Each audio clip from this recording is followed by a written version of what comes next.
추갈못이 함께 즐기는 방송 축덕숙덕 105번째 이야기 시작합니다. 안녕하십니까. 손흥민 선수가 지난주 2골을 더 적립했습니다. 오늘은 손흥민 선수의 원더골을 하성룡 기자가 다각도로 분석하려고 지금 야심차게 준비했고요. 네. 기대를 해보겠습니다. 아시아차 기대 못 미치면 악플을 달아주시기 바랍니다. 자, 아시아 챔피언스리그 8강에 오른 울산과 수원 소식도 알아보겠습니다.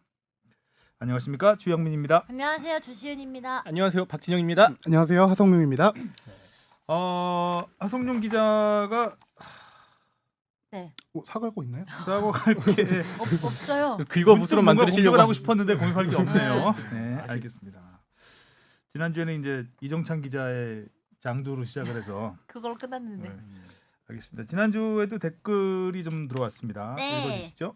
사주팔자님이 이번 주는 업로드 안 하나요? 다비드리님 정기원 해주시는 분이죠. 화요일에서 수요일로 하루 차이라지만 시간이 이렇게 길 줄이야. 이게 아마도 이제 업로드 시간대가 바뀌다 보니까. 네. 그런데 좀 사주팔자님도 늦어지긴 한 것 같아요. 네, 지난 뭐 이게 그 이전보다 그 전에는 12시 땡 하면 올라갔는데 지금은 아침 뭐 9시 이렇게 올라가고 그랬던 것 같은데. 특히 또 뭐 다른 플랫폼은 괜찮은데 팟빵에서는 유독 막 업로드 했을 때 그때 안 올라가는 현상이 좀 벌어질 때가 있더라고요. 그래서 그런 부분에서 팟이 이렇게 아니구나. 이상하게 시간차가 음, 생기고 있는데. 시간차 공격을 당했군요. 좀 더 자, 기다려주세요. 템레이님이 다단계 영업 성공한 사람이 접니다. 몇 명을 더 데려와야 다이아 등급이 되나요? 지난번에 다단계 당했다고 하신 분이 네. 템레이님한테 당하셨구나. 그런가 봐요. 템레이님 아주 좋으신 분이었네요. 좀 더 더 해주세요. 해주시기 바랍니다. 계속 더 해달라고만. 네, 단계를 계속 늘려가시기 한- 바라겠고요. 3단계 기대하겠습니다. 네. 20분 정도는. 홍진우 씨가요. 건하볼 아챔 8강 진출. 캬, 이게 축구지. 지난번에 건하볼 기대한다고 하셨던 분이 홍진우님이었나요? 그때 맞아. 지난번에 건하볼 예측하신 분 하나 맞아요, 있잖아요. 있었어요. 솔직히 그때만 해도 약간 조금 설마. 설마 했는데 네. 역시 오, 근데 축구를 보는 너무 눈이 있으신 짜릿짜릿합니다, 분이죠. 경기가. 그니까요. 말도 골들도 다 예술이고. 음. 그게 쭉 들어가는 거 보고 깜짝 놀랐어요. 자, 그다음이요. 아크로폴리스님이 축덕숙덕 항상 조용히 듣고 있는 샤이 청취자입니다. 오늘 SBS 8뉴스 중간부터 봤는데 주시은 앵커님이 나오시네요. 축덕숙덕 출연할 때와는 전혀 다른 모습. 멋져요. 뉴스 리딩할 때 약간 코가 막힌 느낌이 들던데 코감기 걸린 건 아니죠? 항상 감기 코로나 조심하세요. 다른 분들도요. 주시은 아나운서 이정찬 기자 사인이 담긴 원팀 리더십 한국 축구 대표팀의 팀의 길을 묻다 책 받고 싶네요. 근데 뉴스 할 때 사실 늘 추워서 코를 엄청 훌쩍이거든요. 아, 그래요? 네, 그게 티가 나나 봐요. 저는 콘셉트인 줄 알았는데. 거기가 너무 추워가지고 컨셉이 아니라 콘셉트. 계속 훌쩍거렸는데. 이정찬 기자 책에는 저하고 뽕 작가가 사인을 해서 드리는 것으로. 저는 정자로 하면 안 쓰겠습니다. 제 이름 되겠죠? 첫 글자. 또박또박.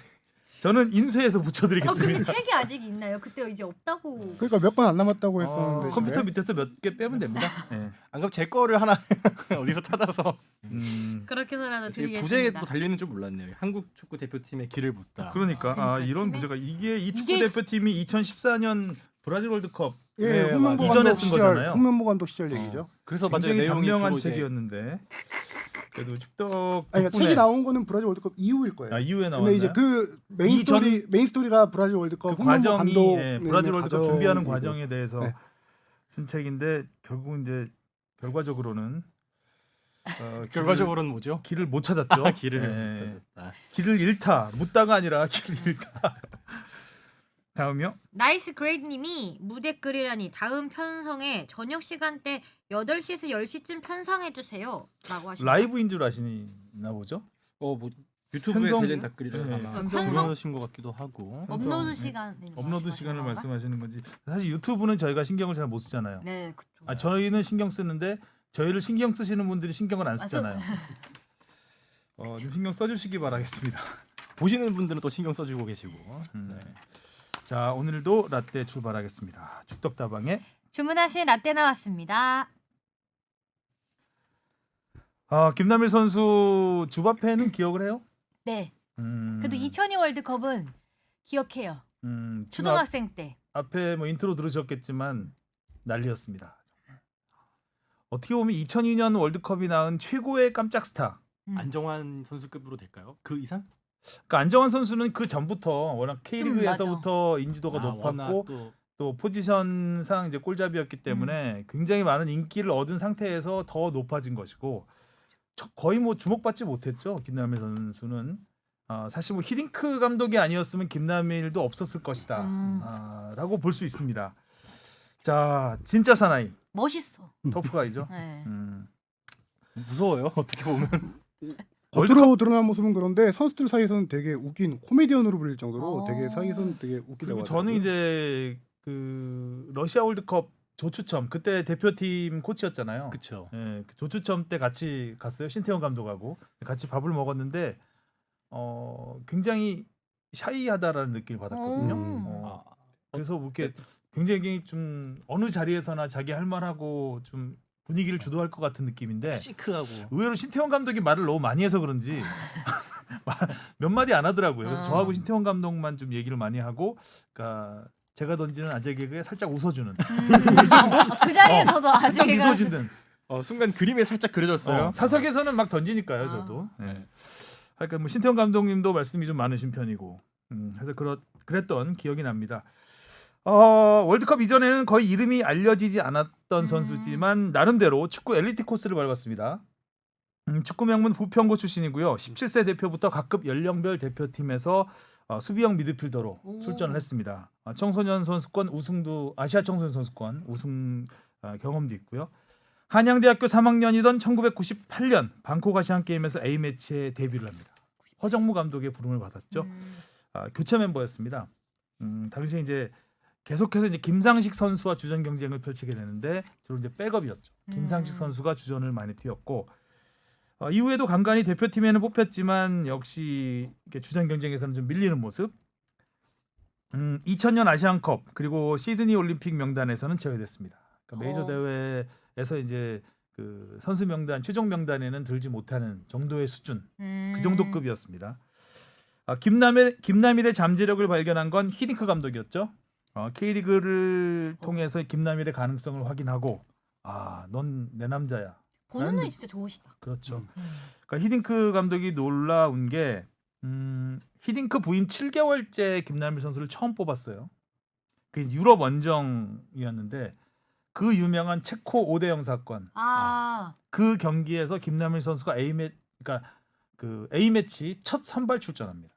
그 경기를. 네. 그러니까 그 전에는 이제 교체 멤버로 뛰었다면 처음으로 선발 출전을 하는데 막 난리가 나죠.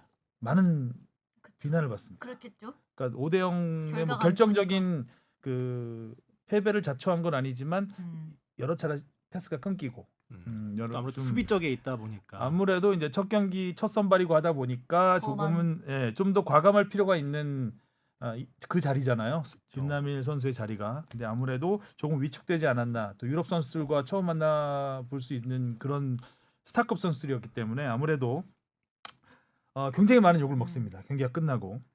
하지만 히딩크는 이후 거의 전 경기 김남일을 선발로 씁니다. 대단한 거죠. 얘는 무조건 경기를 많이 출전시켜서 키워야 된다라고 생각을 한 것 같습니다. 히딩크 감독이 그런 얘기를 했죠. 경기를 앞두고, 그러니까 전주 월드컵이 다가오면서 김남일 선수의 존재가 가장 부각된 건 히딩크 감독의 인터뷰에 의해서죠. 김남일에 대한 평가를 하면서 이 선수는 네덜란드의 에드가 다비즈 같은 선수다. 안경 이렇게 쓰고 계셨던 선글라스 안경. 선글라스 고글 같은 거. 별명이 싸움닭이에요. 네. 다비즈 선수. 선수는 작죠. 별명이 작은데 그렇죠? 몸싸움에서 절대 안 밀리고 굉장히 터프한 선수죠. 상대 선수를 진공청소기처럼 빨아들인다라는 표현을 썼습니다.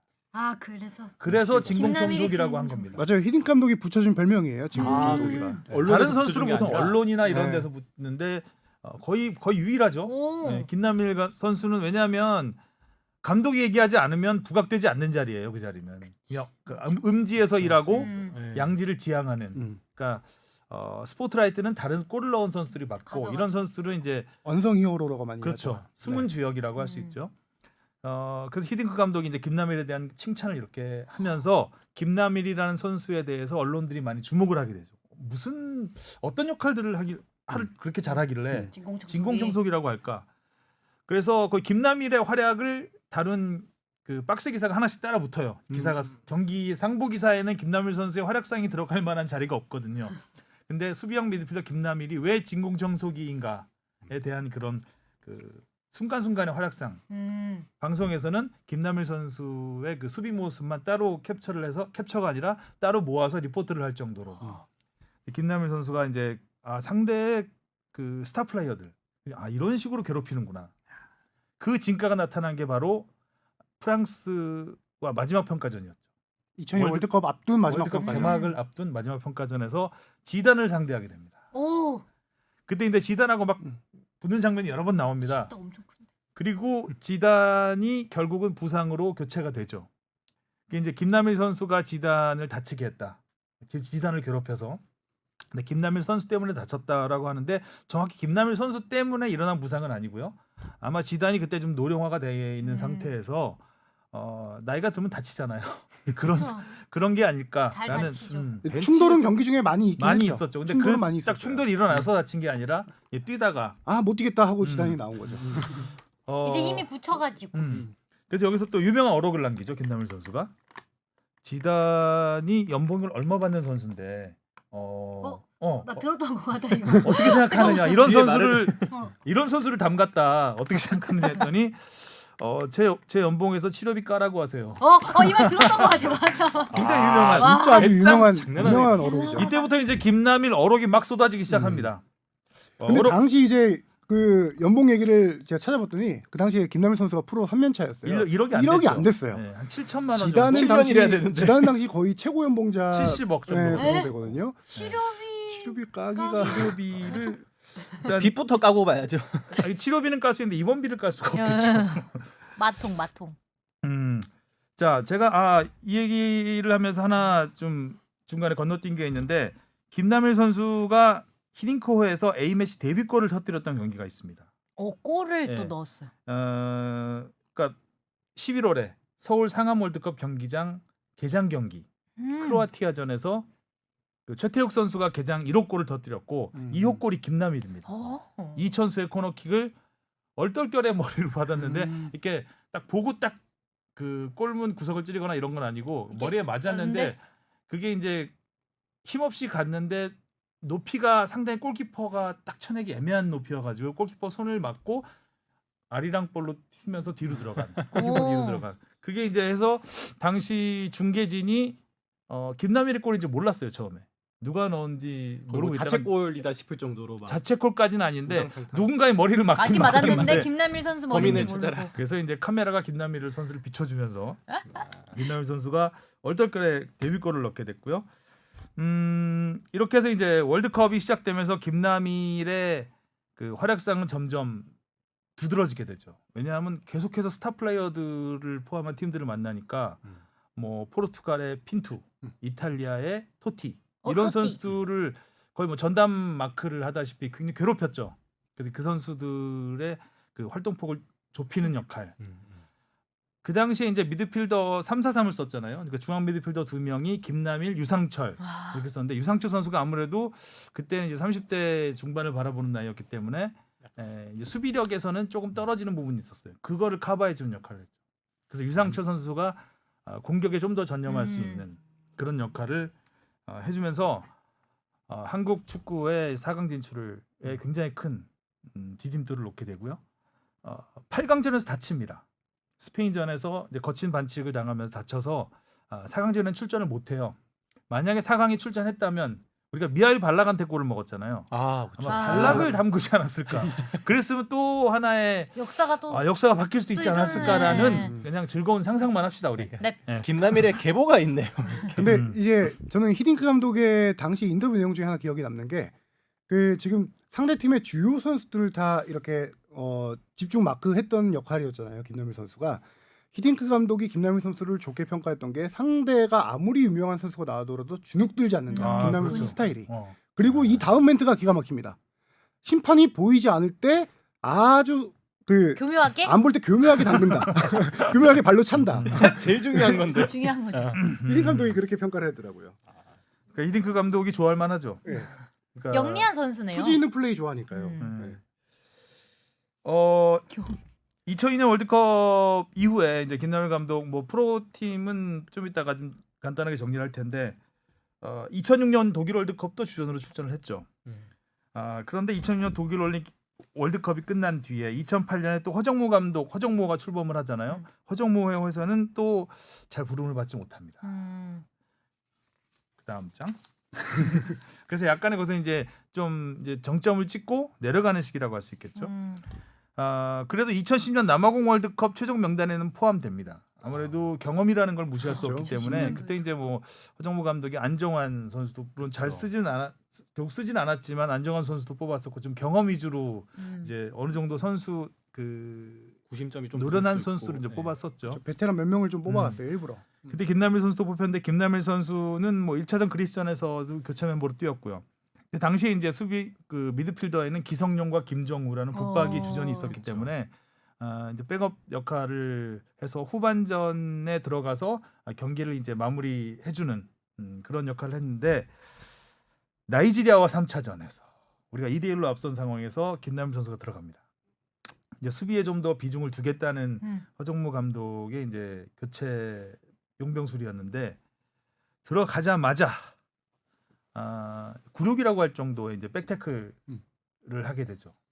그러니까 페널티 박스 안에서 공을 잡았는데 바로 걷어냈어야 되는데 그걸 끌어요. 끌다가 상대 공격수의 야쿠브였나요? 네, 그랬던 것 같아요. 야쿠브한테 네. 공을 뺏겨요. 그리고 뺏기는 순간 바로 백태클이 들어갑니다. 그래서 거기서 페널티킥을 내주면서 우리가 2대2 동점이 돼서 살얼음판을 걷다가 결국 이제 나이지리아가 계속 마지막에 득점 기회를 놓치면서 우리가 또 그것도 야쿠브였죠. 예, 그 가족 골대 앞에서 놓친 거. 그 야쿠브 좌. 그 무승부를 거두면서 우리가 16강에는 진출을 했는데 큰일 날 뻔했습니다. 진짜 큰일 날 뻔했네요. 침이 튀었습니다. 잘못하면 또 한번 역적이 될 수도 있었고. 그러니까 굉장히 큰 오점을 남길 해피엔딩으로. 뻔했던 그런 상황이었습니다. 남아공 월드컵 이후에는 대표팀에서 거의 뽑히지를 못합니다. 그리고 2013년 36개월 만에 최강희 감독의 부름을 받습니다. 그러니까 최강희 감독은 당시 뭐 언론에서 많이 비판도 있었지만 국내파들을 중용을 했습니다. 그 전에 조광래 감독이 해외파만 너무 쓴다는 또 이런 비판을 받았던 상황에서 정반대로 국내파 선수들을 많이 썼어요. 거기에 이제 베테랑을 또 많이 그렇죠. 기용했죠. 그러니까 이동국 같은 선수들 많이 기용을 했었고 이때 이제 김남일 선수가 인천에서 뛸 때인데 인천에서 굉장히 잘했어요. 그래서 36개월 만에 재발탁이 됐는데 이때가 A매치 97경기 뛰고 있던 상황이에요. 와. 생각보다 경기를 네. 더 많이 뛰셨네요. 이게 월드컵 최종 예선 3연전을 남기고 뽑힌 거거든요. 그러니까 이 세 경기를 다 뛰면 100경기. 센츄리 클럽에 가입을 하게 됩니다. 그런데 첫 경기였던 레바논전에서 다쳐요. 그래서 남은 못 두 뛰네. 경기 우즈베키스탄전 그리고 이란전을 뛰지 못합니다. 그래서 결국 A매치 98경기로 대표 생활을 아쉽게 마감합니다. 본인도 굉장히 아쉽겠다. 아쉬워했습니다. 처음에 이제 최강희호의 부름 승선했을 때만 해도 이제 센츄리 클럽에 가입을 할 수 있겠다, 욕심을 좀 내보겠다 이런 얘기를 했었는데 결국 이루진 못했고요. 당시에 관련된 일화가 있는데 제가 취재 가서 좀 기억하는 부분인데 부상당하고 나서 바로 대표팀에서 나왔던 게 아니었던 것 같아요. 제 기억으로는. 당시에 어떠냐면은 대표팀의 계속 훈련을 파주 그 국가대표 트레이닝 센터에서 지켜보고 있었어요. 그래서 김남일 선수가 이제 센츄리 클럽 가입하냐 안 하냐가 당시 언론들의 큰 관심이었거든요. 그래서 김남일 선수 어디 있을까 이런 언론들이 찾다가 나중에 이제 카메라로 파주 NFC 건물 위에를 비춰보면은 거의 창문에 그 러닝머신 뛰는 데가 있어요. 거기서 김남일 선수가 이렇게 천천히 걷고 있는 모습들이 막 포착돼서 봤던 결국 나올까 말까 못 하다가 결론적으로 못 뛰겠다라고 해서 대표팀을 경대에 나온 그런 케이스였죠. 이렇게 김남일 선수에 대한 인상은 국가대표로 남아 있죠. 네. 사실 뭐 그렇죠. 프로 그렇죠. 무대에서는 네. 프로 무대에서는 물론 이제 프로 무대에서도 계속 붙박이 주전으로 활동을 했지만 활약은 했지만 국가대표에서만큼 주목받지 못했으니까. 그 임팩트는 자, 프로 무대를 잠깐 살펴보면 그야말로 저니맨이었습니다. 국내에서는 전남을 시작으로 수원, 인천, 전북을 거쳤고요. 해외에서는 네덜란드의 페예노르트, 엑셀시오르, 그리고 러시아의 톰스크, 일본의 빗셀고베, 와. 교토상가. 와, 되게 많이 하시네. 16년 동안 9개 팀에서 소속이 돼 있었습니다. A매치 98경기 2골. 그다음에 K리그에서는 242경기 10골. 해외 리그에서는 130경기 2골. 굉장히 많은 경기를 뛰었죠. 그리고 지금은 초보 지도자로 네. 성남의 지휘봉을 잡고 잔류에 성공을 했습니다. 뭐 지도자로서도 많은 인상을 남겼죠. 빠따 아니 그러니까 그 빠따 썰부터 빠따바로는 신태용 감독 네, 신태용 대표팀 감독 시- 신태용 코치 시절 들어갈 때. 예, 첫 인터뷰에서 그렇게 했어요. 그 성남 가면서 이제 버터볼이 되겠다. 네. 말도 잘해요. 재치가 있는 분이에요. 그렇죠. 네. 제가 잠시 어록을 좀 정리를 해드리면은 여기 뭐 뽕 작가도 썼는데 2002년 월드컵 때 노란색 머리를 했잖아요. 맞아 노란 머리 그래서 기억나요. 노란 염색을 왜 했냐? 그러니까 월드컵 바로 앞두고 했거든요. 왜 했냐고 했더니 그러니까 할머니가 자기를 알아보게 하고 싶었대요. 예전에 이승우 선수가 핑크색 머리 했던 거랑 비슷하네요. 비슷하네요. 네. 그래서 이제 그런 해서 그래도 약간 할머니에 대한 사랑이 묻어나는 네, 감동 일화 네. 같은. 예, 멘트에서 이제 굉장히 화제가 됐었는데 나중에 SBS 진실 게임에 김남일 선수 형이 나와서 할머니 같은 소리 하고 있냐면서 지가 하고 싶어서 했다고. 아 순간적으로 지원을 아니 그 가족들이 좀 허언증. 재밌습니다. 가족들이 다 말씀을 잘하세요. 아버지는 어떻게 해서 축구를 시키게 됐냐 했더니 머리에 등기 없어서 시키게 됐다. 라는 거침없는 발언을 하셨고요. 유전이네요, 유전. 다 집안 거침이 내력이네요. 다 없구나. 이렇게 모두 까기 인형처럼. 그 아버님이 식당을 하셨던 것 같은데 예전에 그 2002년 월드컵 때 저희가 가족들 이렇게 취재 집에 찾아가고 막 이러잖아요. 경기하고 예, 있을 때. 근데 대부분은 이제 우리나라에서 하니까 다 경기장에서 보시는데 김남일 선수 가족만 집에서 그 주변 이웃들 한 20명 모여서 봐가지고 이제 거기에 중계 카메라 가고 막 그랬었어요. 그래서 이제 식당 영업을 하느라고 그러니까 문 경기장에 닫고 갈 수가 올수 없었다. 없으니까. 뭐 이제 그러는데 하여간 머리에 등기 없어 시키셨다는. 와. 근데 김남일 선수가 공부 잘했다고 해요. 확인은 못했지만 그렇게 머리에 등기 없어는 약간 좀 우스갯소리인 것 같고 실제로는 머리에 좀 들었었다는 걸 말씀드리고 또 하나는 그 이탈리아전을 앞두고 이탈리아 기자가 이탈리아 선수 중에 어느 선수를 혹시 좋아하는 선수 있느냐 했더니 그런 선수 없다고. 그런 사람 네, 없습니다. 가볍게 대답을 해주셨고 관심 없다 네, 이거네요. 그리고 이제 호텔 숙소에서 어떤 여직원이 뭐 필요하신 거 없습니까 했더니 연락처가 필요하다고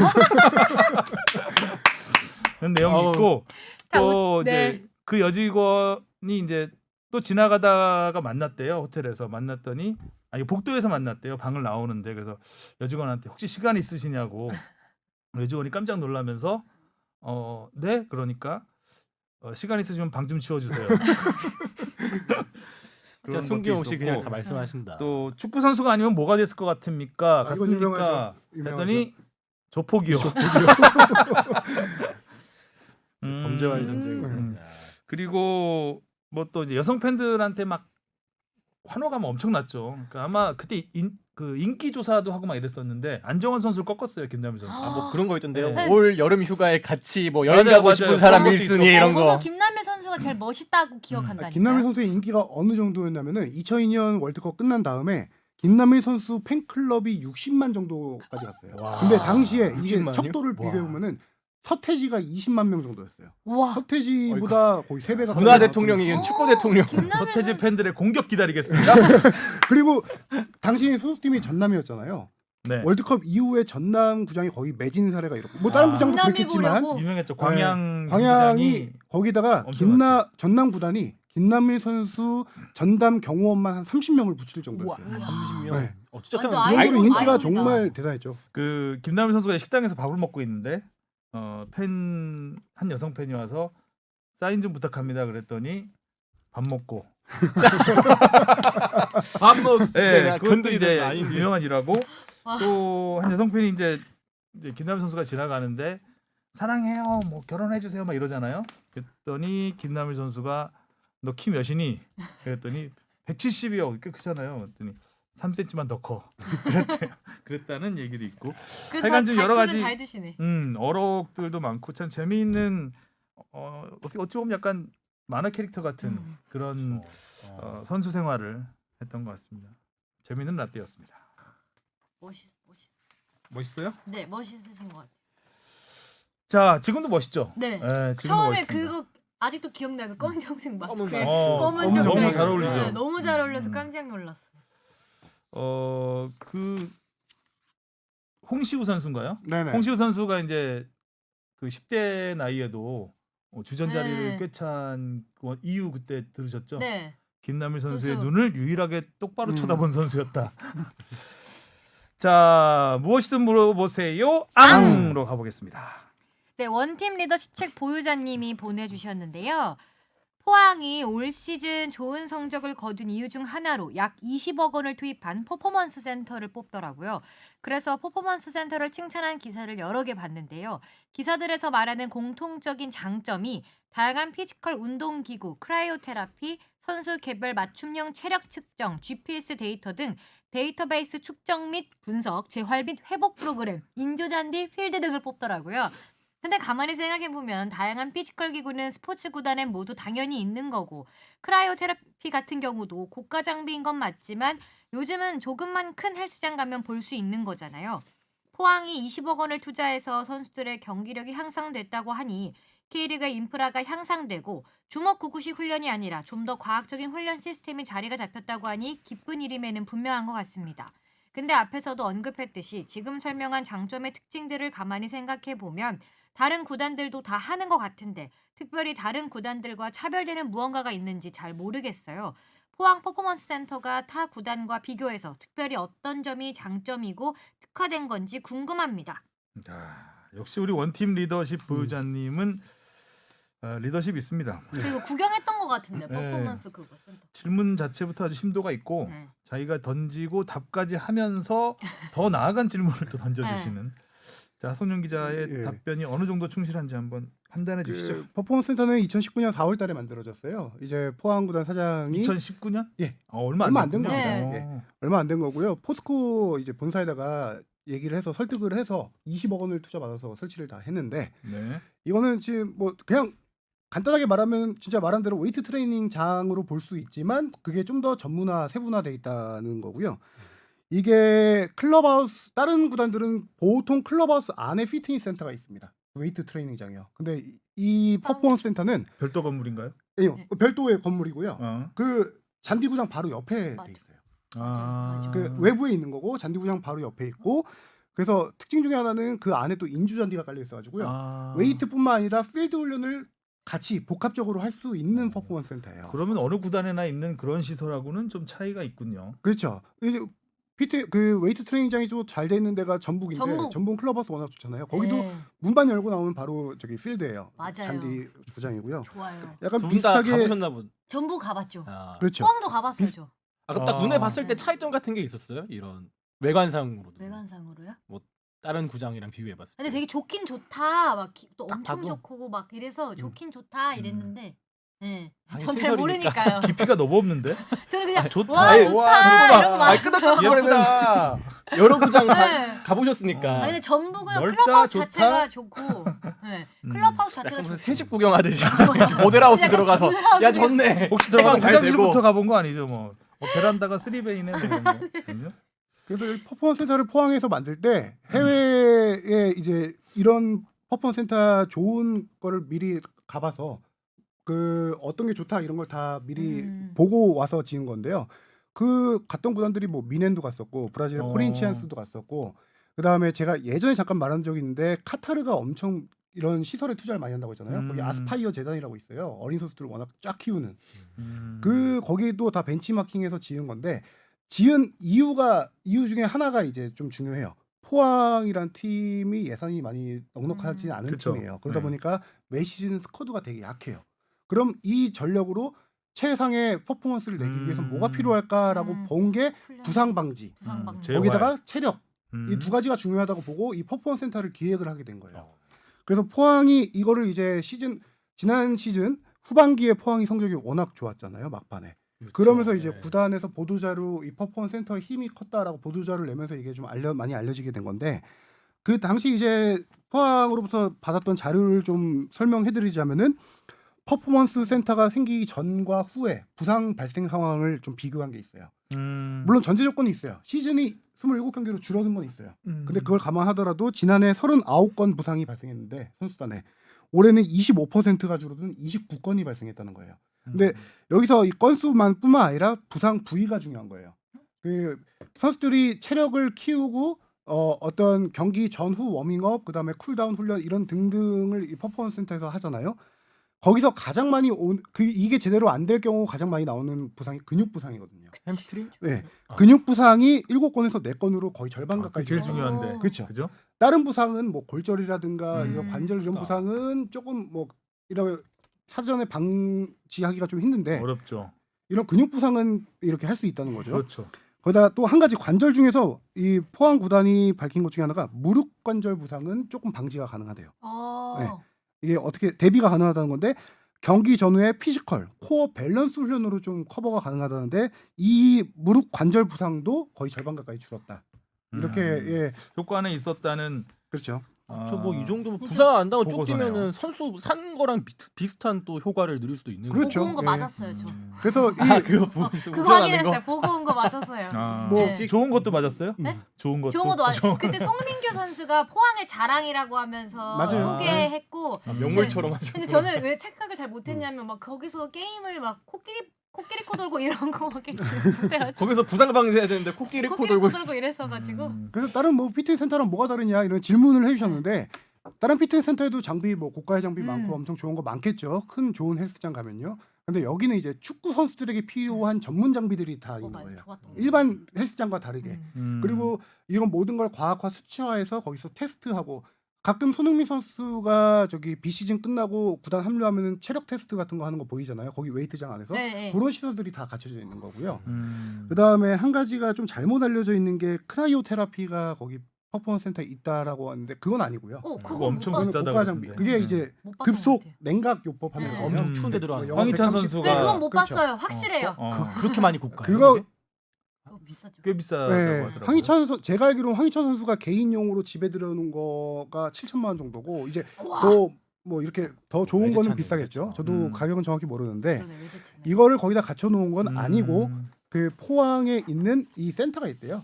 아. 업체가 있는 거죠. 거기에 거기 선수를 가서. 이제 보내줘서 그걸로 이제 그 피로와 통증 회복에 좋은 효과가 이게 훈련이거든요.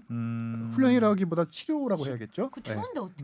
또 이렇게 들어가야지. 들어보니까 포항 선수들이 부상이 많이 없었던 것 같기도 해요. 뭐 팔라시우스 선수 잠깐 부상이고 그렇긴 했었는데. 그렇죠. 1588이 해체된다는 얘기도 있던데. 맞아요. 1588은 아. 해체가 유력하죠. 음. 예. 그래서 퍼포먼스 센터 얘기하고 1588 좀만 얘기해 보면은 그래서 포항 구단에 직접 받은 답변으로는 여기서 중요한 거는 축구 선수들에게 최적화된 장비와 그 장비를 운용할 수 있는 인력이라는 거예요. 아. 인력. 거기에서 피지컬 코치가 전담으로 해서 선수들의 몸 관리를 해주는 거죠. 음. 네. 맨파워로 이해를 해주면 좋겠다라고 얘기를 했고요. 1588 잠깐만 뭐 얘기하고 지나가면은 일단 일류첸코 선수는 너무 지난 시즌에 잘했기 때문에 몸값이 많이 몸값이 올랐어요. 올라갔구나. 그래서 지금 해외에서 일류첸코 선수에게 큰 거액을 던져서 지금 와. 뭐 충분히 중국 네. 쪽인가요? 그냥 중국 충분히 쪽인데 그럴만하죠. 아무리 그렇죠. 뭐 20억 원 이 피트니스 센터로 꼬셔줘도. 그래서 일류첸코 선수는 외국에 이제 포항 구단 같은 경우는 당연히 외국으로 좀 팔려고 하겠죠. 그 비싸게 또 음. 팔아야. 한 해 운영비도 많이 포항이 지금 빚이 좀 많아요. 그래서 선수 매각은 돈만 맞으면 하겠다라는 입장이기 때문에 일류첸코 선수는 외국으로 가거나 아니면은 그리고 또 일류첸코는 근데 K리그 잔류를 원하고 있어요. 그래서 다른 팀으로 이적할 가능성이 있다. 충분히 있다. 그리고 전북도? 그다음에 그다음에 재밌겠다. 팔로세비치 선수는 임대 기간이 끝났고 끝났는데 완전 이적 옵션이 있었는데 그 이적료가 너무 비싸서 할 수 없어서 원소속 팀으로 돌아갔고 팔로세비치 선수 역시 K리그 다수의 팀으로부터 관심을 받고 있는 상황이고 오닐 선수는 저기 태국에 진출. 태국 리그로 예 그렇게 됐고 팔라시오스는 이제 아무것도 없긴 하지만 팀에서 이제 좀 내보낼 것 같아요.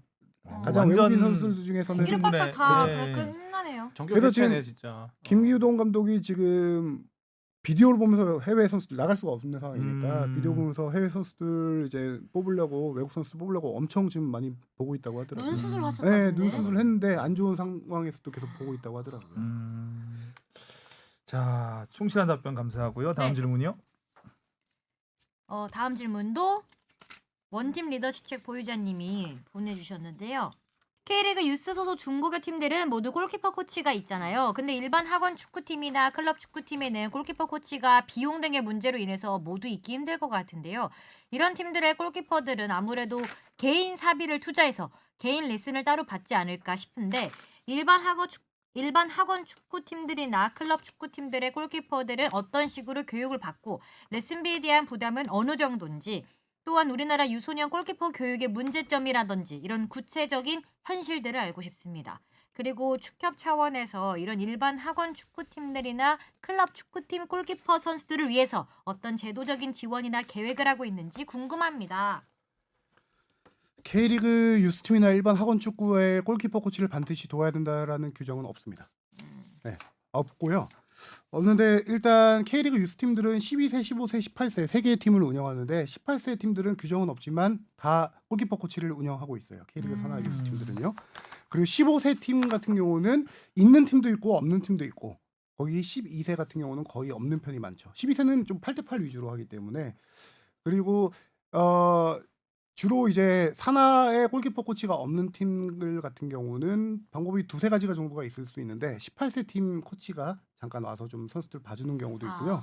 아니면은 감독의 역량에 따라서 감독이 골키퍼 코치를 잠깐 초빙해서 이렇게 좀 레슨을 받게 해주는 그런 건데 문제가 이게 물론 당연히 골키퍼 코치를 두면 좋겠지만 두지 않는 거는 비용적인 측면이 크겠죠. 코치는 팀에서 이제 그 월급을 다 줘야 되는데 이제 그 어린 선수들을 축구할 때 보통 학부모들이 돈을 내서 그거를 코치들의 월급을 주거든요.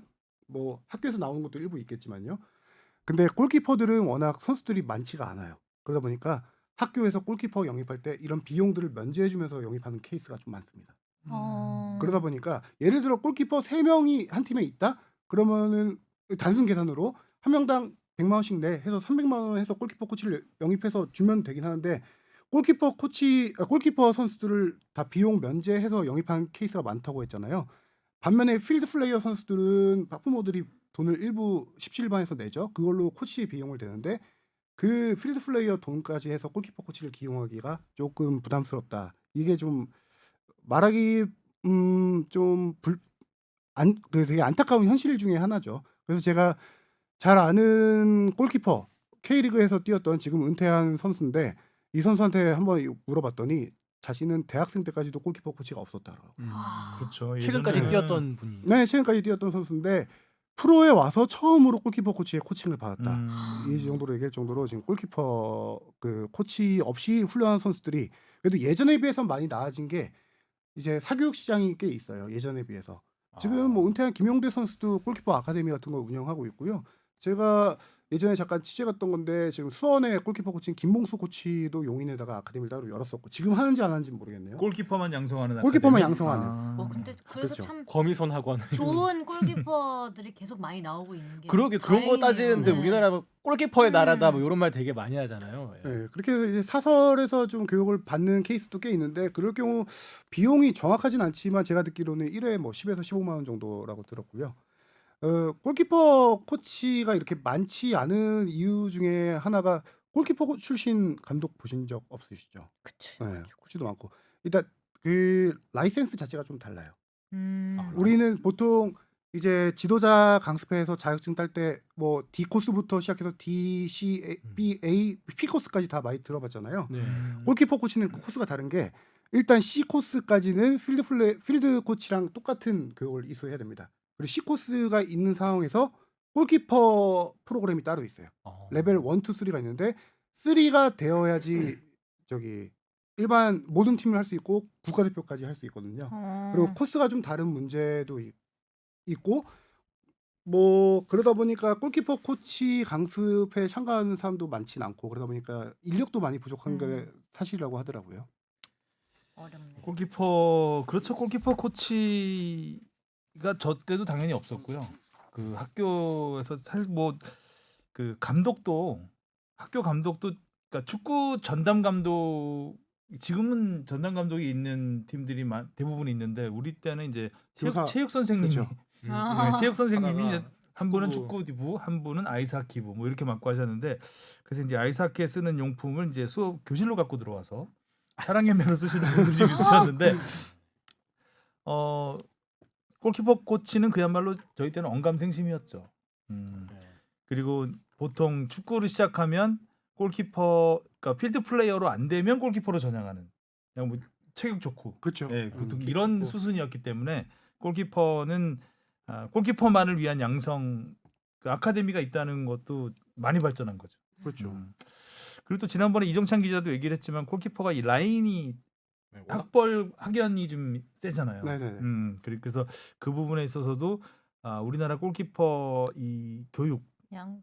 교육 시장이라든가 그런 교육 시스템이 제대로 자리 잡지 못하는 음. 하나의 또 그런 환경이기도 하고요. 알겠습니다. 자, 질문 메일은 어디로 보내주시면 되죠? 네, fb@sbs.co.kr로 여러분 많이 보내주세요. 네. 자, 이제 메인 테마로 가보겠습니다. 어허. 손흥민 선수. 네. 지난주 내내 그 핫했죠. 뉴스의 중심을 장식을 했습니다. 그렇죠. 두 골을 넣었는데 유로파 리그에서 라스크린츠전에서 한 골을 넣었고 그래서 32강 진출 확정이죠. 네. 그 다음에 또 바로 토트넘 또 아스날전에서 토트넘전이래. 나는 나와 붙는다. 토트넘전이죠. 아스날 입장에서는 네. 아스날전에서 기가 막힌 결승골을 원더골. 넣었습니다. 진짜 오랜만에 소리 지르면서 못 감차. 그렸습니다. 와. 이제 리그 10호골 네. 그리고 워낙- 시즌 13호골. 이 골에 대해서 이제 하성룡 기자가 여러모로 이게 뭐지? 분석을 했습니다. 뉴스 보니까 막 그래픽 팡팡팡팡. 네. AI의 영역을 침범하시려고. 이거 주로 이제 이게 그 그래픽 분석하고 하는 건 정찬 선배가 있을 때 많이 하는데 이번 주 휴가라서 지금이 예. 기회다. 통계적으로 예전에 한번 이정찬 기자가 기대 득점이라는 네. 이 통계를 얘기를 했었는데 그때 얘기했던 기대 득점은 이제 손흥민 선수가 지금까지 토트넘 데뷔 후에 넣었던 골들 이런 것들을 그 슈팅 이런 것들 다 입력했을 때 올 시즌에 몇 골 정도를 넣을 수 있는지 기대 득점이었습니다. 근데 오늘 이제 하성룡 기자가 준비한 거는 손흥민 선수만 본 게 아니라 그러니까 프리미어리그의 전체 선수들이 이 위치에서는 네. 이 위치에서는 그 득점 확률이 어느 어느 정도 정도 될까? 되는지. 그거에 대한 통계를 한번 어제 봐서 제가 아이템으로 했고 오늘 좀 자세히 알아보자고 했거든요. 한번 들어보죠. 그 정확히 말하면 expected 골이라고 해서요. XG라고 표현을 하는데 이게 이거에서 한국말로 하면 기대 득점치 뭐 정도 되겠죠. 그 골 기대값이라고 할 수도 있고 그 선수의 플레이 특성 같은 것들을 좀 아까 앞에서 설명드렸지만 이 위치에서 골대와의 거리, 각도, 그다음에 골키퍼 위치, 선수들의 수비 위치 이런 것까지 다 분석한 빅데이터예요. 그게 프리미어리그 전체에 이제 쌓여 있잖아요. 그래서 이 위치에서 골을 넣었을 경우 손흥민이 이 위치에서 골을 넣었을 경우 몇이 이게 아니라 보통 프리미어리그 경기에서 이 위치에서 골을 넣었을 경우 확률이 얼마나 될까라고 했을 때 한 골이니까 1점 만점으로 쳐서 0.02점이라는 거예요. 점이라는 표현이 좀 그런데 0.02예요. 그러면 100번 차서 2번이 골이 들어갈 확률인데 손흥민 선수가 그 2%의 확률을 이제 뚫었다는 거거든요. 이번 시즌 가장 낮은 확률의 슈팅이었죠, 그게. 손흥민 골이 선수가 될 찬 것 확률. 중에서 그렇죠. 손흥민 선수가 넣은 10골 중에서는 이 올 시즌 가장 들어갈 확률이 적었던 골이고 그 전 골이 뭐였냐면은 웨스트햄전 3대3 경기에서 나왔던 그 중거리. 중거리까지는 아니고 페널티 박스 안으로 파고 들어가서 오른발로 그것도 골대 구석으로 감아찬 공이었는데 그게 0.06이었어요. 6%였거든요. 이전까지 그 데이터가 세 자릿수까지 가나요? 소수점? 못 본 거 아니요, 같은데. 두 자리까지 두 자리 갔던 있죠. 거예요. 그러면은 네. 0.01이 제일 어렵다고 봤을 때 네. 0.0이면은 굉장히 어려운 거예요. 거의 뭐 아니, 손흥민 100번 차서 2번밖에 안 들어가는 성공 거잖아요. 확률이 굉장히 낮은 슈팅이었고 그래서 이게 프리미어리그 전체 골 중에 몇 퍼센트 얼마나 낮을까라는 걸 따져봐라라고 얘기하셨었는데 그거는 제가 정말 몇 시간을 투자해야 됩니다라고 이제 해서 말을 안 그것까지 듣기 못했고요. 시작합니다. 그걸 여기서 봐. 자기의 갈 길을 가고 있습니다. 그래서 제가 거기서 이제 한마디 대답한 거는 아마 뭐 하프라인 뒤에서 찬 게 제일 적겠죠. 뭐 이렇게 얘기만 하고 그냥 퉁쳤던. 이제는 막 넘겨짚어서 대답을 합니다. 실제로 하프라인 올 시즌 프리미어리그에서 하프라인 골이 나온 게 있는지 없는지 기억이 안 나긴 하는데 유로파 유로파리그에서 리그에서는 나왔죠. 예, 많이 나왔죠. 유로파리그에서는- 3개가 나왔었죠. 네, 3개 올해. 나왔었죠. 아, 너무 웃겨. 역대 최장거리 3위 기록까지 있었고 네. 네. 손흥민 선수가 이제 그 보면은 성공 확률이 낮은 골들을 많이 넣잖아요. 그렇죠. 그래서 이제 원더골들이 많은 거예요. 음. 넣기 어려운 위치 또 각도 이런 데서 거리에서 슈팅을 쏘기 때문에 그런 부분의 통계도 좀 얘기를 해요. 예. 그래서 손흥민 선수 안 할 것 같아요? 내가 물어보면 싫어요. 그래서 이게 방금 말한 그 아스날조 원더골 장면이 들어갈 확률이 0.02%라고 했잖아요. 그 선수가 올 시즌 때린 슈팅 수마다 각 슈팅마다 확률이 있어요. 그 확률을 다 합친 값이 올 시즌 골 기대값이라는 게 나와요. 그렇겠죠 아무래도. 네. 근데 손흥민 선수 다 아시다시피 올 시즌 슈팅 많이 안 때려요. 네, 근데 잘 넣고 있죠. 안 때리는데 유효 슈팅 제가 정확히 기억 안 나는데 13개에서 10골 넣나 14개에서 10골 넣나 그렇고요. 전체 슈팅도 20개 정도밖에 안 될 거예요. 거의 때리면 골. 때리면 그러니까 골이야. 손흥민 선수는 슈팅을 많이 안 때리는 공격수이기 때문에 기대값은 낮을 수밖에 없습니다. 그 합의 그 기대값에 뭐죠? 0.02, 0.06 이거에 합친 축적된 값이기 때문에 그렇기 때문에 손흥민 선수가 지금 리그 11경기에서 몇 골 넣을 것인가라는 기대값 통계적으로는 3.88골이었어요. 이게 3.88골이 3.88골인데 실질적으로 넣은 거는 10골이죠. 그럼 통계 그 AI가 분석한 거에 비해서 손흥민 선수는 올 시즌 6.12골을 더 넣고 있는 거예요. 그 다시 말하면은 컴퓨터의 기대 이상으로 넣었다는 것은 어려운 골을 많이 넣었다. 그만큼 골 결정력이 뛰어나다. 원더골이 많았다. 이렇게 해석을 할 수 있는 거고요. 그다음에 프리미어리그 득점 톱 10을 비교해 봤을 때 손흥민 선수가 기대값이 가장 낮은 2위였어요. 가장 낮은 선수는 누구예요? 저기 데닝스 선수였고요. 손흥민 선수랑 큰 차이 안 나요. 그러니까 톱10 선수 중에 9위였던 거죠. 그렇죠. 톱10 기대값이? 선수 중에 9위. 기대값이. 예. 그럼 1인 누구예요? 기대값이요? 네. 기대값이 가장 높은 선수는 역시 득점 1위 칼버트 루인 선수인데요. 이 선수는 그만큼 슈팅을 많이 때렸다는 얘기겠죠. 이 선수의 기대값 1위인데 8.82골이에요. 이 선수도 많이 넣네. 네. 근데 11경기에서 11골. 그렇죠. 11경기에서 11골 넣었고 8.82골 넣을 것이라고 컴퓨터가 분석을 했고 근데 실제보다 2.18골을 더 넣은 거죠. 손흥민은 6.12. 6.12골을 손흥민 더 넣고 이 선수는 2.18골 넣어서 이 선수가 기대값 대비 그러니까 자기가 골 넣은 거에서 빼기 기대값 하면 그 차이가 나오잖아요. 손흥민 선수가 6.12로 압도적인 1위고요. 2위는 데니잉스 선수. 아까 말한 대로 기대값이 워낙 낮았기 낮았던. 때문에 3.27골이었고 실제로 6골 넣었어요. 그래서 그렇죠. 2.73으로 2위고요. 3위가 살라. 살라 선수도 슈팅을 많이 때리기 때문에 기대값은 6.56으로 살라 선수가 기대값이 3위였어요. 근데 이 선수가 이제 2.44. 기대값보다 차이가 2.44로 3위였고 그다음에 제이미 바디 선수 다 알잖아요. 제이미 바디 선수가 기대값으로는 그 루인에 의해서 2위였어요. 8.73골. 뭐 슈팅수 따져보진 않았지만 많이 때렸나 봐요. 근데 이제 8.73골인데 9골 넣었으니까 0.27골. 제이미 바디는 기대값 그 차이가 근데 크진 또 참 않다. 그거랑 잘 이렇게 맞춰서 아니, 간다. 결과적으로 그러면 손흥민 선수는 유효 슈팅률이 되게 좋아진 거잖아요. 적게 때리고 적게 때리는데 그게 거의 다 골문 안으로 들어가고. 그렇죠. 뭐 어떤 근데 뭐 또 어려운 훈련을 걸로. 따로 했는 건가요? 그러니까 어떻게 토트넘의 좋아졌을까요? 일단 스타일하고도 비슷한 것 같아요. 토트넘이 네. 슈팅을 많이 때리지 못하잖아요. 상대를 만났을 때 이번에도 보면 점유율 30%밖에 안 됐고 슈팅 숫자는 아스날의 반도 안 됐잖아요. 5대 11. 근데 이겼어. 근데 유효 슈팅은 2개, 3개 비슷했단 말이죠. 그러니까 그만큼 효과적인 역습을 한다. 네. 거기에 이제 손흥민과 케인이 있다. 유스팅 2개 했는데 2개 넣은 거네. 그러니까 토트넘의 골 기대값도 굉장히 낮아요. 슈팅을 많이 못하니까. 팀 전체도. 네. 근데 토트넘 왜 이렇게 갑자기 잘하지? 무리뉴 무리뉴 2년 차에 스타일이 매직인가 완전히 이제 작년에는 안 자리를 잡았어요. 네, 친한 시. 그래서 아스날도 보면 전체적으로 다 아스날이 일단 점유율을 많이 가지고 가는 경기였고 지난번에 맨시티 경기도 그랬고 역시 점유율 축구는 아니야. 근데 역시 무리뉴 스타일의 그 빠른 역습 네. 버스 이게 세우고 효과를 먼저. 발휘했다고 맨시티, 첼시, 아스날 세 팀을 상대로 한 골도 실점하지 않았어요. 그러니까 무리뉴의 대단한 수비 지난해는 실점 3경기 엄청- 연속 실점 무실점도 없었던 것 같아요. 맞아. 지난 시즌에는 클린시트 하면 그렇게 좋아했었는데 맞아. 왜냐면 클린시트가 많이 없었거든요. 없었으니까. 무실점 경기가. 근데 올 시즌 무실점 경기가 엄청 많고요. 그게 이제 또 제가 아까 토트넘이 슈팅이 많이 없고 그 이런 통계를 해주셨는데 이거 보면은 올해 팀 성적도 나와요. 손흥민이래. 최종 성적 나옵니까 올해? 벌써 예측을 그거까지 한다고요? 그건 아니고요. 오랜만에 토트넘이 올 시즌 기대값 이건 팀 기대값이에요. 팀 슈팅 수를 다 합친 거겠죠.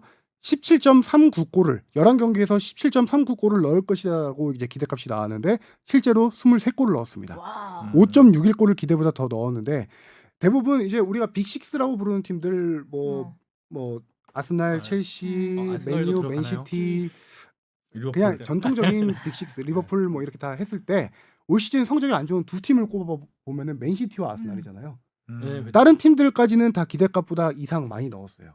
아. 근데 이제 이 통계를 보면은 맨시티가 지금 7위, 10경기에서 맨시티가 17골을 넣었는데 기대값이 17.93골이에요. 기대값보다 못 넣었던 거죠. 좀 못 넣었구나. 좀 못 넣었죠.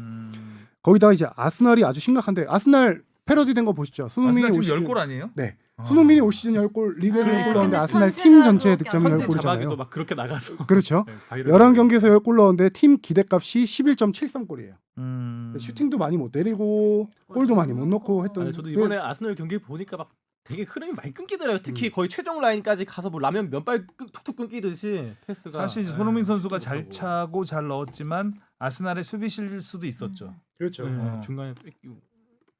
대부분 이제 물론 이제 손흥민이 골이 멋지다, 뭐 마법 같다 이런 표현을 쓰지만 사실 아스날이 그렇게 만들어준 그 깔아줬어요, 딱 바탕을. 그리고 이거 한 가지만 더 통계 해온 김에 설명드리면은 손흥민 선수의 이 기대값은 계속 올라갈 수밖에 없어요. 왜냐면 경기가 진행될수록 슈팅 수 쌓이고 하니까요. 그래서 지난 6시즌 손흥민이 뛰었던 6시즌 동안 총 기대값을 보면은 올 시즌에 3.88이라고 말씀드렸고 지난 시즌은 9.70. 여기에 리그에서 10골 넣었으니까 이것도 기대값보다 많았고요. 이렇게 총 통계를 내보면은 손흥민 선수가 6시즌 중에 단 한 시즌, 첫 시즌에 약간 좀 부진했잖아요. 네. 그때 빼고는 다 기대값을 상회하는 이상의 골을 넣었었다. 내가 뭐 가성비가 좋다라고 해야 되나 기대 이상의 활약을 네. 확실히 하고 늘 있다. 데이터 발전하는. 분석으로 그렇죠. 음. 그렇게 좀 해석을 할 수가 있을 것 같아요. 그렇죠. 늘 진짜 발전하고 있는 것 같은 게 제가 요새 진짜 손흥민 선수 슛 보면은 이게 위로 뜨는 게 잘 없는 것 같아요. 이렇게 조금이라도 선수가 이게 슈팅할 때 정확해. 밸런스가 깨지면은 막 케인 맞아. 같은 막 월드 클래스의 공격수가 뭐 이렇게 슛을 때려도 높이 올라가는 경우가 되게 많은데 손흥민 선수는 되게 보면은 슛이 요새 들어서 되게 안정감이 특히 이번 원더골도 그렇고 궤적을 봤을 때는 아 이게 발목 힘도 되게 많이 좋아졌다는 생각도 들고요. 그리고 저는 또 한 가지 주목해보고 싶은 게 손흥민 선수가 항상 11월 중순 이후부터 12월 달, 1월 달까지가 페이스가 상당히 그쵸. 좋아요. 몰아치기가 몰아치기에 높고. 등한데 네. 뭐 여러 이유가 뭐 있겠죠. 대표팀 끝나고 이제 리그에만 집중할 수 있는 시기이기도 하고 뭐 그런 여러 가지 이유가 있겠지만 이번 원더골이 딱 1년 만에 나온 거예요. 벌리전 그 70m 질주골 질주. 이후 시간 빠르다. 360 그게 벌써 1년 4일 만인가? 그러니까. 뭐 이게 하루 차이로 1년 만에 나온 골이거든요. 그게 원- 1년 원- 됐어. 원더골 데이. 그렇죠. 그래서 거의 11월 말 1주년 12월 기념 달에는 원더골. 11월 말 12월 달에 컨디션이 가장 좋을 때 원더골이 계속 나왔어요. 제가 그거를 좀 따져봤는데 일단 이번에 아스날전 12월 7일 날 나왔죠. 벌리전 12월 8일 날 나왔어요. 70m 질주. 그다음에 첼시전 50m 드리블골. 네. 비슷하죠. 그것도 그치? 벌리전보다 1년 딱 전. 1년보다 조금 전이죠. 11월 25일 날 나왔어요. 첼시전도. 거기다가 예전 걸 기억할지 모르겠는데 16년도에 스완지 시티전에서 다이빙 시저스틱 날리면서 골 넣은 게 있어요. 음. 그렇죠, 그렇죠. 그것도 12월 4일이었어요. 그러니까 이 시기에 원더골이 나오는 시기다. 딱 이렇게 좀 초겨울에 제가 BBC 기사에서 겨울에 강하네. 네. 정확한지 모르겠는데 토트넘이 그 리그 우승을 한 게 이제 프리미어리그 이전이죠. 프리미어리그 네. 이후에는 우승을 못했는데 그러니까 국내 리그 우승을 한 게 1921년하고 1951년인가 그랬어요. 30. 그래서 다 일로 끝난다는 거죠. 그러면 2021이라는 거죠. 야. 시기 얘기하니까 그 기사가 좀 떠올랐는데 너무 아무튼 이번에 손흥민 선수 인터뷰도 그러니까 손흥민 선수가 골을 넣어도 이렇게 업되는 스타일이 아니잖아요. 내가 맞아요. 잘했다라는 걸 신이 절대 날 보여주지 않고 겸손할 수 항상 없다. 디저블 투 윈, 디저블 투 윈, 3포인트 좋은 항상 선수들 얘기하는데 덕분이었고 뭐 팀이 만들어낸 거고. 운이 좋았고 맨날 뭐 이러는데. 동료 칭찬하고 이러는데 이번에는 아예 그냥 첫 멘트부터 나는 겸손할 수 없을 것 없다. 같다. 예. I can't be humble today 이렇게 딱 했죠. 성대모사까지 하는 기자였고요. 좀 그래서- 발음. 손흥민 선수 모셨습니다. 진짜 손흥민 선수 이번 인터뷰 보면은 저도 Can't be. 골 넣을 때마다 거의 인터뷰 웬만하면 들어오니까 굉장히 보는데 들떴어요. 네, 들떠 있더라고요. 그런 경우 많지 더비전이 않은데. 주는 또 뭔가가 더 있었던 것 같아요. 그렇죠. 예. 그런 것도 그런 있고, 것도 있고. 넣고 걸리전 본인이 감탄한 게 틀림없어. 70m 드리블 질주 골보다 더 흥분했던 골이에요 이번에. 예. 예. 그건 멋있게 내 맘속 넣었어. 박제. 무리뉴 감독은 크레이지 하고 있고. 네. 세레머니도 되게 이렇게 뭐 웃겼죠. 맞아요. 손흥민 선수는 딱 골 넣은 다음에는 오히려 원더골을 넣은 다음에 손흥민 선수의 액션이 그렇게 크지 않아요. 한번 이거 보라는 듯이 이게 내 관중석에 클래스다. 귀 딱 대고 이번에 또 관중들 그 딱 리액션 들어왔을 너무 때는 좋았어요. 특히 슬로모 나오는 거 있잖아요. 막 그렇죠. 들썩들썩이는 거. 얼마나 좋았을까요? 2,000명 진짜. 정말 소수 정예 2,000명에 뽑혀서 그 경기를 그 봤는데 골을 직접 본다면 원더골이요. 대단했죠. 그리고 저는 이 경기 무리뉴의 전술도 잠깐만 좀 얘기해 보고 싶은데 그동안 무리뉴 감독이 손흥민 선수를 오른손으로 써왔어요. 네, 앞선 두 경기에서. 근데 이번 경기 왼손으로 썼죠. 왼쪽 측면으로 썼는데 이것도 저기 그 영국의 기사들을 읽어보니까 무리뉴가 상대 아스널의 전술을 미리 간파했다라고 이런인데 자세한 내용 설명해드리면은 아스날이 보통 이제 그 3백 써서 뭐 앞에 3톱 원톱 쓰거나 아니면 4-2-3-1 원톱을 많이 세운 스타일인데 이날 경기에 4-4-2로 나왔어요. 투톱을 세웠는데 오바메양하고 라카제트를 투톱으로 세우면서 라카제트를 조금 내려서 해리케인의 역할을 부여했어요. 약간 내려와서 맞아요. 볼 배급해주는. 그러면서 공격을 아스날 입장에서 왼쪽으로 집중을 했어요. 그쪽에 이제 풀백 올리고 중앙 미드필더도 왼쪽으로 배치해서 토트넘 입장에서 오른쪽을 공략을 한 건데 그거를 미리 무리뉴 감독이 생각을 해서 토트넘 왼쪽 측면 공격수로 이제 손흥민을 세웠다는 거예요. 실질적으로 경기 상황을 봐도 아스날은 공격 그 왼쪽 오른쪽 가운데 공격 퍼센테이지를 보면 왼쪽이 한 45% 정도 차지합니다. 아스널이 거기만 집중력으로 팠다는 거고요. 그러다 보니까 공격이 그쪽에 몰리다 보니까 토트넘의 장점인 역습을 할 때 손흥민 선수 자리가 엄청 수비수들이 비어 있어요. 첫 골 장면에서 맞아요. 케인이 맞아요. 공을 잡을 때 그 스틸 잡고 보면은 케인 주변에 2명, 3명 있고 그 앞뒤에 3명이 더 있어요. 그 주변으로 그러니까 경기장을 반으로 쪼갰을 때 세로로 쪼갰을 때 케인이 서 있던 중심축 쪽으로 아스날의 왼쪽으로 5명 선수가 몰려 있고 손흥민 선수 앞에 딱 1명밖에 없어요. 그러니까 손흥민 선수가 그를 스프린트로 충분히 몰고 들어가서 역습골을 때릴 수 있었던 약간 무리뉴의 전술을 칭찬하는 기사들이 이번에 꽤 있더라고요. 확실히 뭐 그것도 뭐 미리 전술됐고 손흥민 선수와 케인 선수가 워낙 합이 좋은 것도 있긴 하겠지만 케인 선수가 이제 볼을 받으면은 먼저 손흥민 선수가 있는 쪽으로 이게 시선이 딱 돌아가. 그래서 볼을 일단 받기 전에 손흥민을 네. 딱 보는 것 같아요 일단. 봐요. 그리고 네. 볼을 잡을 때는 안 봐. 바로 줘. 어디 줄 요쯤 얘가 뛰고 있을 거야. 그렇죠. 그리고 네. 딱 주면 손흥민이 낚아채서 가고. 사실 그래서 케인 선수가 물론 패스를 잘 주는 것도 있긴 한데 막 그렇게 고퀄리티의 패스가 아님에도 불구하고 이제 워낙 짜여져 있는 뭐 이런 패스 타이밍이나 손흥민 선수의 스피드가 있다 보니까 그런 볼도 다 잡고 이런 좋은 슈팅이 다 나오는 것 같아요. 그래서 또 그런 것도 있어요. 무리뉴 감독이 이 선수비 후역습 전술로 많이 하잖아요. 근데 지금 올 시즌에 강팀들을 거의 다 잡고 있습니다. 그렇죠. 그 강팀들과 대결해서 특징이 뭐냐면은 손흥민 선수가 되게 전반 초반에 골을 많이 터뜨립니다. 맞아요. 이게 무리뉴의 전술이라고는 그러네. 분석도 있는데요. 정리해 보면 아스날전 전반 13분이죠. 맨시티전 전반 5분이에요. 거기다 맨유전 2골 넣었지만 첫 골이 전반 7분에 나왔어요.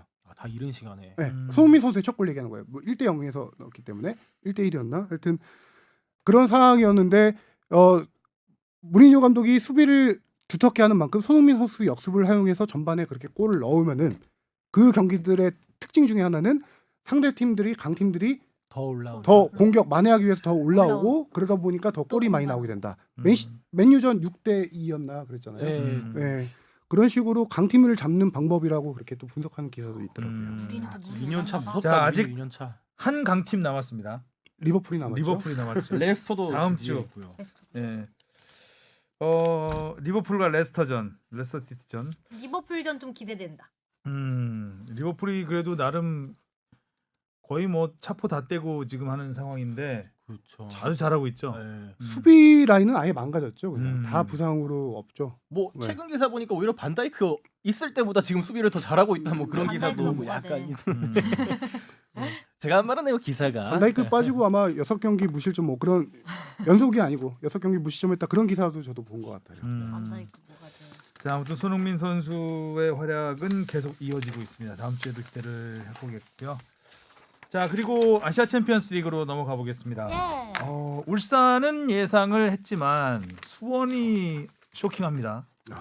수원 근데 또 뭐 예상했다면 예상했을 수도 있을 것 같아요. 워낙 요새 기세가 좋아서 그러니까 예상보다는 기대에 가깝긴 했죠. 뒤늦게 예상했다 그래.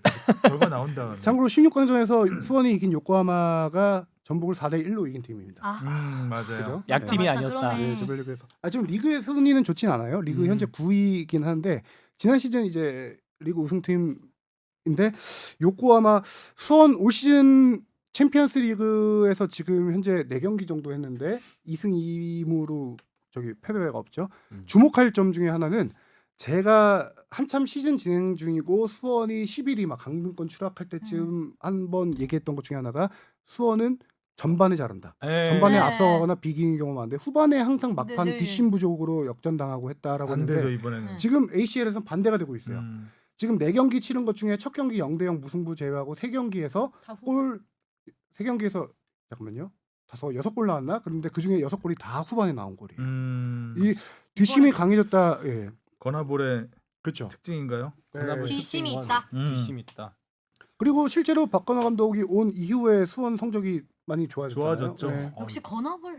허무하게 지는 것 자체도 일단 지는 경기도 많이 줄어들었는데 허무한 그런 경기가 잘 없었던 것 같아요. 다 이제 투지를 보이고 끝까지 띄워주고 선수들이 알아서 잘 움직여주는. 그렇죠. 근데 이 경기는 수원이 진짜 운이 많이 좋았던 게 전반에 요코하마가 결정적인 득점기에 한 3개 정도를 날려버렸어요. 그러니까 아까 나 얘기했던 나이지리아 야구부 정도 수준의 골 한 3개 정도. 감사합니다. 그래서 전반에 그렇게 무실점으로 마치고 나서 이제 후반에 중요한 건 또 김태환 선수의 그 중거리포가 그래도 일찍 터졌다는 거. 1대0으로 지고 있던 상황에서 1대1 동점골이 터졌고 그 김태환 선수가 이 골 넣은 게 정규리그에서 인천전에서 넣었던 왼발 슛하고 거의 똑같은 장면이었어요. 아주 임팩트가 좋았는데 사실 이 선수 오른발잡이입니다. 오른발잡인데 양발을 손흥민 선수처럼 양발을 다 잘 써요. 태완존. 그래서 김태환 선수는 메탄 중고 그 수원 성골 출신이죠. 유스 출신으로 지금 두 번째 시즌이고 지난 시즌에는 얼마 못 뛰었어요. 근데 올 시즌에 지금 네. 나와서 13경기 정규리그 13경기 뛰면서 이 선수가 뛰는 포지션이 윙백, 윙어, 그다음에 전방 공격수까지 이 선수가 지금 거의 멀티 포지션으로 뛰고 있는데 그 뭐라고 하죠? 오른쪽에 주로 뛰고 있는데 오른발잡이잖아요. 근데 왼발로 슛을 하면서 이제 상대를 헛걸리게 하는 거죠. 슛을 왼발로 날리면서. 오른발을 막아야 돼. 그렇죠. 근데 슈팅이 너무 제대로 걸리던데. 음. 이게 보통 이제 주발이 아닌 발은 양발을 네. 써도 주발이 아닌 발은 발은 조금. 조금 더 어설프죠, 진짜. 예, 그러니까 그 위치를 겨냥해서 좀 더 뭐라 그래가 기교를 부려서 그렇죠. 차죠. 네. 근데 그렇게 그러니까 주발이 보통 이제 강하게 차고 근데 이번 골은 완전 제대로 얹힌 골이었습니다. 그렇죠. 울산의 김태환은 합류했나요 혹시? 네, 합류했죠. 아. 지금 조별리그부터 네. 뛰고 있어요. 야, 두 김태환이 뛰고 있고. 난리네. 그래서 수원은 모두 다 아시다시피 지금 주전들의 절반 이상이 빠진 상황이에요. 외국인 선수 4명 아무도 없어요. 다 계약 해지된 크리피치 계약 해지됐고요. 헬리 부상, 타가트 부상, 안토니스 부상으로 다 못 나온 상태고 염기훈 선수는 지도장 스펙 하려고 못 나오고 있고 또 이번 경기는 저희 주전 3백의 주전 수비수였던 민상기 선수가 저기 경고 누적으로 결정을 했어요. 그래서 박대원 선수가 그 자리에 이번 챔피언스리그 처음 나와서 전반에 제가 요코하마가 요코하마가 저기 득점기를 많이 날렸다고 했잖아요. 그게 야쿠부아마가 이 자리 그렇죠. 박대원 선수가 막았던 3백의 왼쪽 자리가 측면이 뚫리면서 계속 크로스 허용하면서 실점 위기가 많았었거든요. 이런 어려움이 있는데도 투지 넘친 플레이로 후반에 그렇게 따라잡았다. 야. 이거는 진짜 수원이 확실히 바뀌었다라고 좀 놀라웠습니다. 골도 못하 원더골이었잖아요. 마지막에 아, 그거 중앙선 네. 부분에서 한 45m 그게 들어가. 그러니까 되는 집인 거죠, 진짜. 거기서 재밌는 일화가 하나 있는데요. 이날 경기에서 골 넣었던 선수 김민우 선수 또 한석종 선수 후반에 50m 가까운 장거리 골 넣었잖아요. 이 선수들이 예비 신랑입니다. 세 선수. 아. 12월 말쯤에 세 선수 다? 아니, 김민우, 한석종 그리고 한 명 더 있는데 김태환은 아니고 김태환은 어린 선수고요. 많이 어린 선수고. 언젠간 결혼할 테니까 예비 신랑이 아니요. 합시다 그냥 예비 신랑 트리오로 합시다. 나도 예비 신랑 할래요. 선수 결혼하는구나. 네. 미드필더 최성근 선수. 세 명이 다 올해 12월 말에 결혼 예정되는데 원래는 11월 달에 하려고 했대요. 근데 ACL이 11월 달로 끼어들면서 12월 달로 밀었는데 예상 외로 선전을 하면서 지금 또 결혼식을 또 미뤄야 될 위기인 거죠. 이렇게까지 갈 줄은 몰랐다. 왜냐면은 들어오면 또 2주 어차피 뭐 자가격리를 해야 하객도 되는데? 별로 없을 텐데 코로나 때문에. 그런 상황이기도 하고 2주간 자가격리를 해야 돼요. 그 날짜가 되나요? 그러니까 지금 제가 알기로는 크리스마스 2주밖에 시즌에 결혼하는 걸로 알고 있는데 지금 자가격리하면은 안 돼서 미뤄야 될 가능성이 있는데 그냥 웃자고 하는 소리로는 마음속으로 결혼식 위해서 빨리 떨어졌으면 하는 바람은 없겠죠 당연히 없는데 뭐 신술을 하십니까 지금? 공교롭게도 예비 신부 주시은 아나운서 앞에서 사람들 진짜 결혼하잖아. 공격 나한테. 결혼을 앞둔 예비 신랑 2명 김민우, 한석종이 나란히 골을 넣으면서 팀을 8강으로 이끌었다는 거. 근데 이렇게 닥쳐서 결혼식을 미뤄도 되나? 상관없나? 밀어야죠. 뭐. 그렇네. 그리고 이제 정훈현 울산은 어쨌든 뭐 K리그에서 못한 우승의 한을 풀 수 있는 절호의 기회를 잡았는데 대진이 나왔죠. 울산 현대와 베이징 고안, 그다음 빗셀 고베를 만나게 됩니다. 수원 삼성은 그래도 두 팀이 K리그 팀끼리 안 만난 게 너무 그렇죠. 다행이에요. 조추첨한 음, 건데 음. 다행이고 울산 같은 경우는 저기 지난주에도 잠깐 얘기를 했었잖아요. 윤빛가람 선수의 활약에 대해서. 아, 예. 뭐 리그에서 몇 골 못 넣었는데 지금 챔피언스리그에서 리그 4골인가? 4골인가요? 네. 4골인데 벌써 4골. 네. 야, 울산 경기를 보는데 스쿼드 제가 지난번에 한번 말했잖아요. 스쿼드가 음, 두꺼운 스쿼드가 이번 이번에 드디어 나왔죠. 챔피언스리그에서 나오고 있다. 김태환, 원두재, 정승현 선수가 조별리그 초반에 안 뛰고도 그렇게 승승장구를 했고요. 지금 16강전에서도 김태환, 정승현 선수가 원두재 선수랑 김태환 선수가 후반에 교체 투입됐어요. 정승현 선수 아예 뛰지도 않았어요. 아끼고도 멜버른을 조금 좀 쉽게 봤다라는 생각도 드는데 그 선수들을 아끼고도 지금 3대0 완승을 거뒀는데요. 역시 이 경기는 윤빛가람 선수가 직접 골 넣은 건 없지만 3골에 모두 다 관여했어요. 첫 골 맞아요. 장면에서 윤빛가람의 슈팅이 수비 맞고 나온 걸 비온 존슨이 밀어넣었고 두 번째는 원두재 선수의 헤딩골은 헤딩. 프리킥으로 해줬고 세 번째 골도 코너킥이었거든요. 근데 윤빛가람 선수가 지금 4골 2도움인데 비온 존슨도 2경기 연속 2골씩 넣으면서 4골 1도움으로 지금 둘이 빠르게 득점 쫓아오고 공동 있어요. 4인가 올라가 있어요. 여기서 중요한 거는 지금 방금 말했다시피 스쿼드가 워낙 좋다 보니까 울산엔 골 넣은 선수들이 많아요. 지금 보면은 비욘준스, 윤빛가람 4골씩 넣었죠. 원두재 1골 1도움, 김인성 2골 2도움, 주니오 2골 1도움, 이상원 1골 1도움 발음도 안 되네. 김기희, 박정인 1골씩. 지금 울산이 17골 넣었는데 ACL 팀 전체 1위예요.